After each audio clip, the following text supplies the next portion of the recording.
Cortez, kairoKutz, what's up, man? Good, we here with a million roses. Let's get it. Straight up, dog. So I was scrolling down your page, man. I seen you been cutting for 4 years. Right. Hell of a progress in 4 years, man. When did you start cutting? Like, you know, were you in high school when you started cutting? Yeah, I had started cutting hair my senior year of high school. I did my first haircut February 28, 2018. You feel me? So in high school, I used to be cutting in the classrooms and the locker rooms, any chance I could. And so from like there, it was a choice. I was either going to join the military, I was going to become a barber. So, you know, I had made a choice to become a barber. And this shit took me further than I could ever imagine it, for real. Right. What was the reason that made you pick the clippers up? See, I used to be on YouTube, right? I used to be watching a lot of 360 Jeezy videos. Y'all know him. He like, you know, big on waves and stuff like that. But he also a barber too. So I used to have waves. So from me watching his like videos on that, I started watching a lot of his haircut videos too. And I had thought it was something really, really cool. You feel me? So I had decided to order me a pair of clippers. And just went from that, like. All right. And you 18 years old at this time, right? Yeah, I was on 18 at the time. 18 in high school still once you ordered the clippers? Yeah. So where you get the money from to order the clippers? Like, how much did it cost you, you know, just to get started? At that time, clippers was like, my first pair was like $100 for a pair of liners and a pair of liners and some clippers. All right. Like so where you got the money from? You know, was you working? Your people gave you the money? Yeah, my brother, he had gave me the money and I just had bought them. So your brother invested into you? Yeah, boy, that showed me love with that. Straight, him. Straight up. It wouldn't be no kairoKutz. Yeah. So it's your older brother? Yeah. All right. So, you know, you get your clippers. What's after that? After that, you feel me? I had started learning about the business side through this guy. His name is kairoKutz. Now his brand is the Rich Barber brand, and like he like mainly speak on, you know, like being a barber is like not just a hustle. It's actually a business. It's $1 billion business for real. And he was showing me more so of the business side of it. Like, you know, you gotta take care of your clients and about service and you know, about taking care of your tools too. He also have a book called Rich Barber Method, where he like break down the whole blueprint on how to raise your prices, you know, charge more and become a better barber overall. Thanks. So you come into the game with big aspirations. Yeah, so, I wanted to be the best. Like when I started, I always said I'm gonna be the best in the city. Straight up. So you come in with big aspirations, but I'm feeling like the hard part was, you know, actually learning how to cut hair. So you come in with, you know, the rich barber mindset, all this. So what was the cutting hair process like? Because I'm sure you're not coming out the gate doing $100 haircuts. No, bro. The cutting, bro, my first haircut, it took me 2 hours to cut this dude's hair. All he got was like an all-leave and like a lineup. You know? So were you like cutting the hair like, damn, I think I could do this better? Like why it was taking so long to cut bro, that? Cause I don't know. Then the sun clip was getting hot in my hand, burning on my hands, everything, bro. But it was my first time. Like I ain't know. All I knew was like I ain't gonna fuck up his head. Right. That's all I knew. So how did the haircut come out? The hair came out straight. Was this the first haircut you posted on the page? Yeah, like my first haircut is like still on my page to this day. Right. For sure. It came out straight there. So how long was the time frame from you buying the clippers to getting the you know, till you got your first head? So I got my first head. I probably bought the clippers. I did my first head February 28th, but I probably bought the clippers like in December. So bro, I used to have the clippers in my bag every day. I used to bring them to school every day and like try to cut hair, but nobody let me touch their hair for real. So this was somebody you went to school with? Yeah, so I probably had the clippers for like 4 months, but before I actually had cut somebody else's hair, bro. Fact. So were you cutting your own hair in the meantime? Or? Yeah, I used to, you know, fuck my own head up and shit. Right. All right. So you finally get your first head. What's the learning curve like? You feel me? Like the learning curve is like, cause it's like really different levels to, you know, becoming a barber. So it had went from like, you know, just like cutting hair, you know, tables and like stuff like that, to actually, you know, paying attention to small details, because details is what really separate, you know, a good haircut from a great haircut for real. So, right. You know, I kept learning. Like I kept going to hair shows. I had invested in like online academies from like some of the best barbers around the world, and I'm watching the things that like they do, and just trying to pick it up, and then bring all them skills together. So when you starting out, did you like how much money you were making? When you decided to become a full-time barber, were you just doing barbering, or was you doing barbering and working a job? Or? So like when I had first started, it was just all barbering. After I graduated, I was working at Popeyes for like 2 months. So at Popeyes, I had saved up my like a couple of checks. I had bought my barber chair and my barber station. Like a couple more clippers, and I actually had a barber shop in my room. So after I graduated, I had a barber shop in my room. Then like in August, I wound up getting in barber school, and then I wound up finding a barber shop a block away from my old high school. So yeah. Right. But even at this time, when you cutting only a few heads a week, you're not really making that money. Your aspirations was always to be one of the best barbers, Yeah. and having these haircuts, like luxurious haircuts, where people paying a lot of money. So, what are the steps that you took to get from cutting hair in my room, and now you charging? What's your highest haircut at the moment? On the regular series is my highest haircut, like 120. Okay. And that comes with like a haircut, full facial mask, shampoo, enhancements. It's like an entire package. So you got people that been cutting hair their whole life and still not charging, nearly as much as that.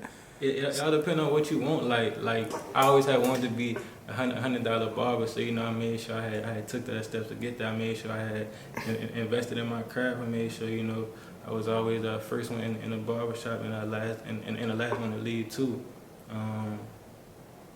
Even when you was messing people's head up. Yeah, I ain't never really messed nobody's head up Right. too bad, but yeah. But from when I first started, I knew like in order to be the best, you got to do certain things. Like you got to be serious. You got to put 100 into it. Right. If you don't put 100 into it, you ain't getting nothing out of it for real. So did anybody else like see it in you? You know how sometimes like kids that play sports and like you like, damn, I know he gonna be good when he get older. But I know you say your options was like the army or cutting hair. I think like they had realized like once I think like once I had got into barber school and like people actually saw what was taking serious, then they had started to like believe in the movement I had going on. Right. But and how what was your mindset? Like what's the mindset behind getting from that point? Because I know you got this goal that you set. So like talk about the just the grind of just having to go from point A to way over there, from point A to point B. Right. The grind and the mindset I had was just like I said, I always had wanted to be the best, and like I just had kept I had knew that I had to keep on learning. Like I had to stay a student to the game. So bro, I used to be in barber school. Like I used to be going to barber school from like 8 to 5, and then I used to go straight to the barber shop after, and I was in the barber shop for 7 days a week for like a year straight. I'm talking Christmas, holidays, everything. I'm still going to the shop. So that had kind of, had kind of helped me get to where I am today, just having a hustle for real. So I'm pretty sure like this came with a lot of sacrifices, especially somebody coming straight out of high school. Mm-hmm. What were some of the sacrifices that you were making, just to better your career? Like it's just like I wasn't going out or nothing. Like you can't, I ain't saying that you can't go out, but I wasn't going out. I wasn't hanging out with like my partners and stuff. You feel me? Like I'm not flashing out at night, going crazy and stuff like that. I'm just locked in for real. Right. And straight out of high school, you got some friends that's going to college.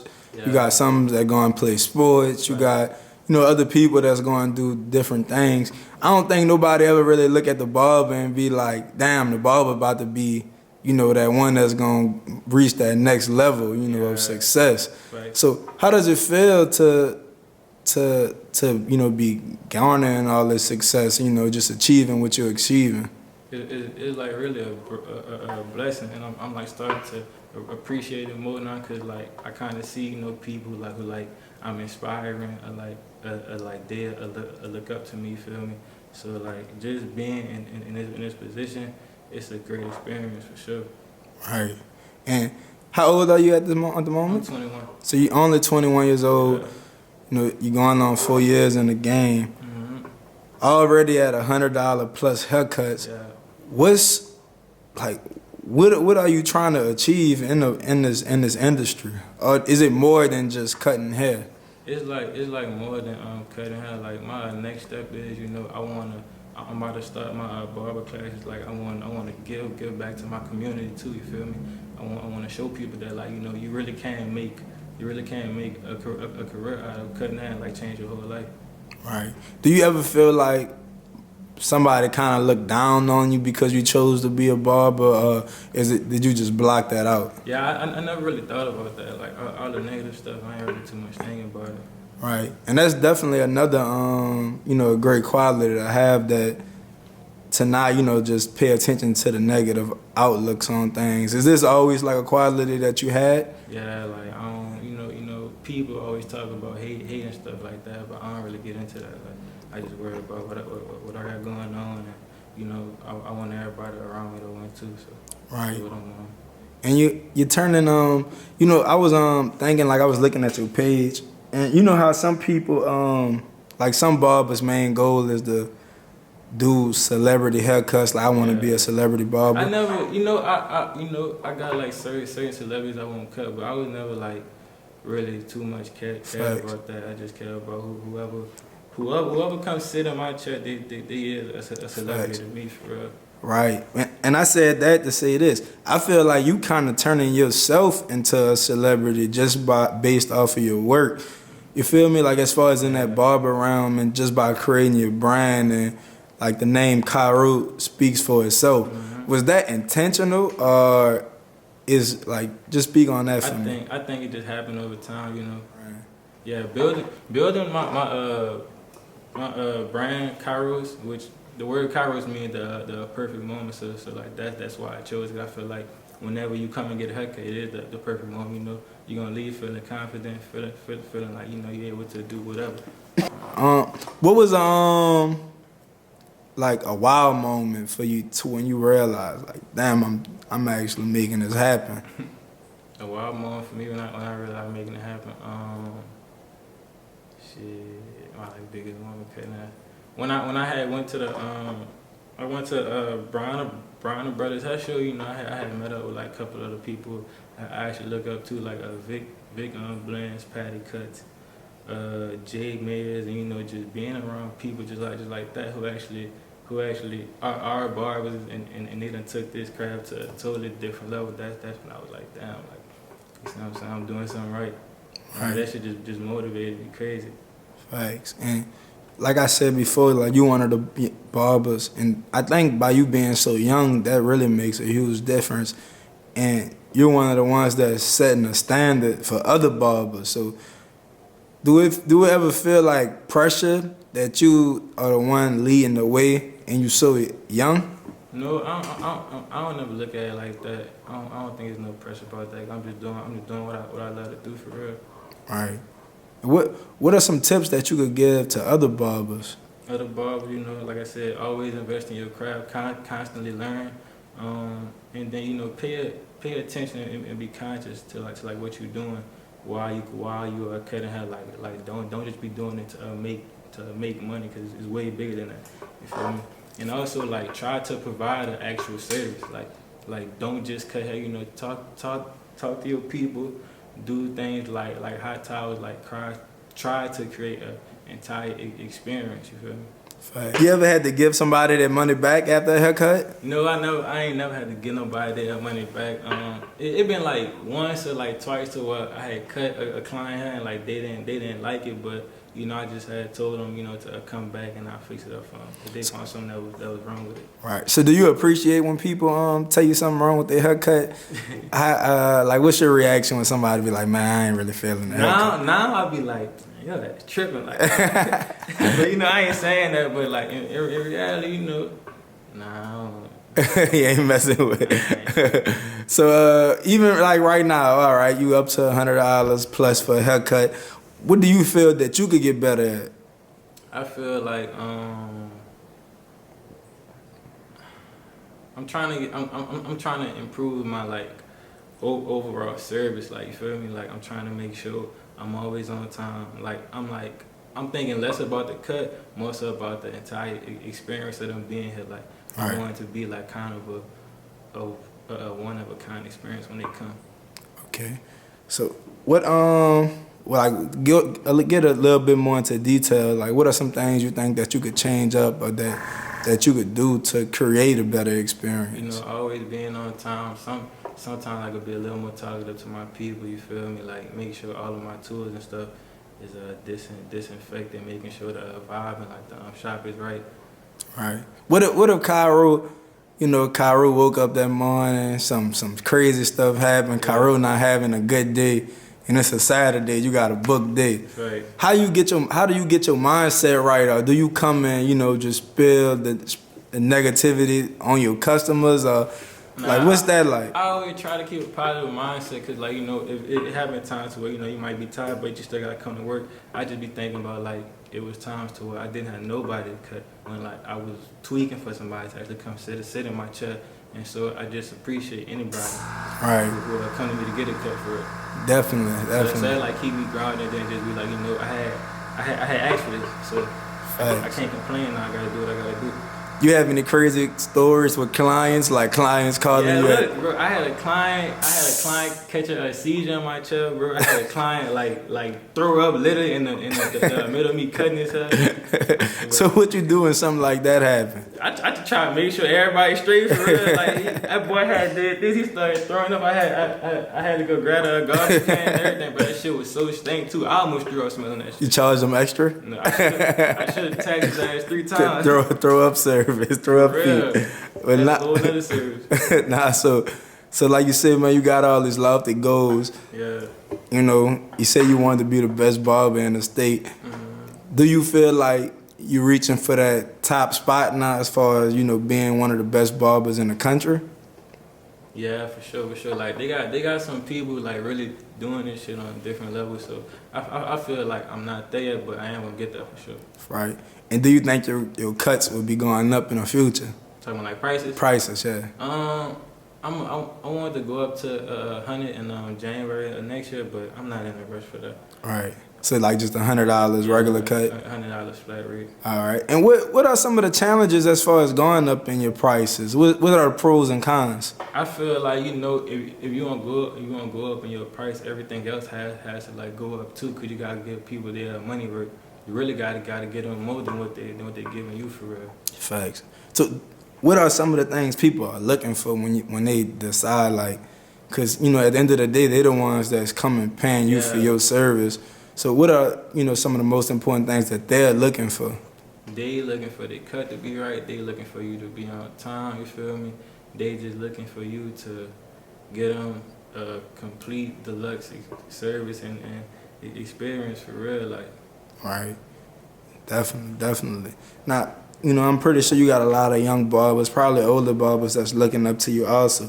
But specifically about the young barbers that's coming in the game, like you started kind of late at 18 years old. They might be starting late, I might be starting early, and, you know, they're getting in the game, not charging nothing for a haircut, doing free haircuts, doing, you know, messing people's heads up, hard to get a head in the chair. Thanks. What's some advice that you got for them? Just trust the process for real and just stay down. Like, don't worry about what nobody else got going on, because, you know, everybody's journey gonna be different.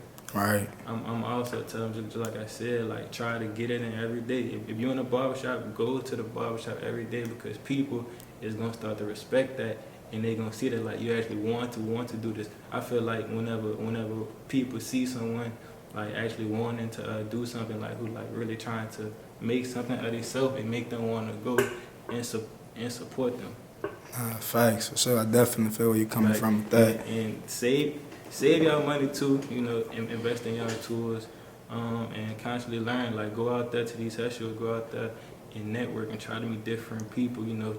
You know, try to meet different people, and, you know, try to learn from them too. Because they might have a different mindset, and they can show you different stuff. And that's the next thing I kind of wanted to get into, man. The money, man. You know, you charging this amount for haircuts, so I'm pretty sure you're making a decent living. But you're so young, only 21 years old.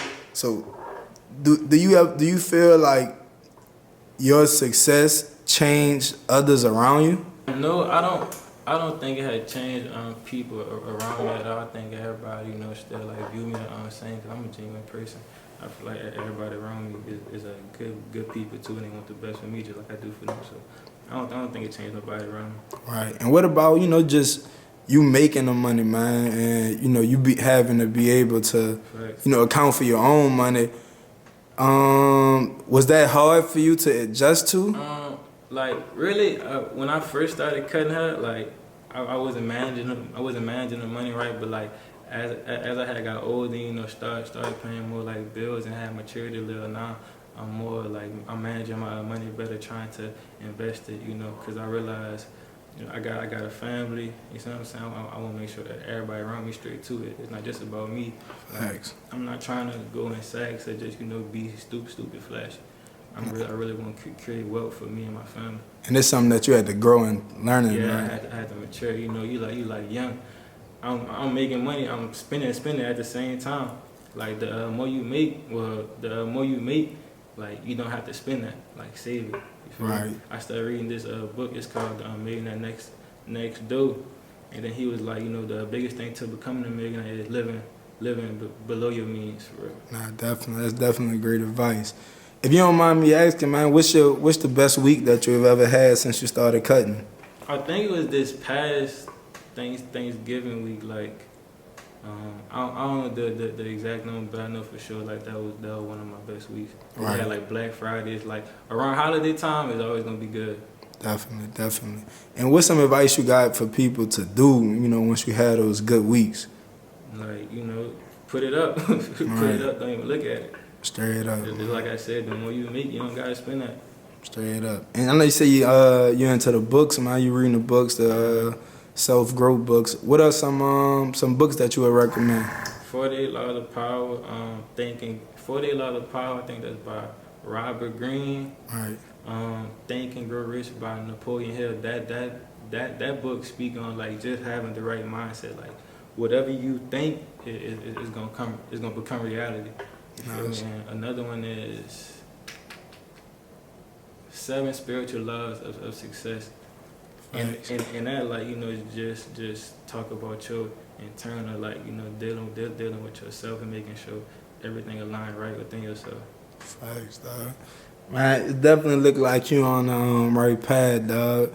I feel like probably in a couple months you gonna be charging probably $1,000 for a haircut. I hope so. Yeah. But nah, man, I appreciate you for allowing us to do the interview, dog. Would you you like to add anything else on? I just want to say I appreciate everybody, whoever came in and supported me and showed me love. Whether you got a cut, if you had liked the picture on Instagram or whatever, because I wouldn't be here without y'all. So I appreciate y'all. Facts. All right, dog, man. Keep doing your thing, bro. Appreciate you.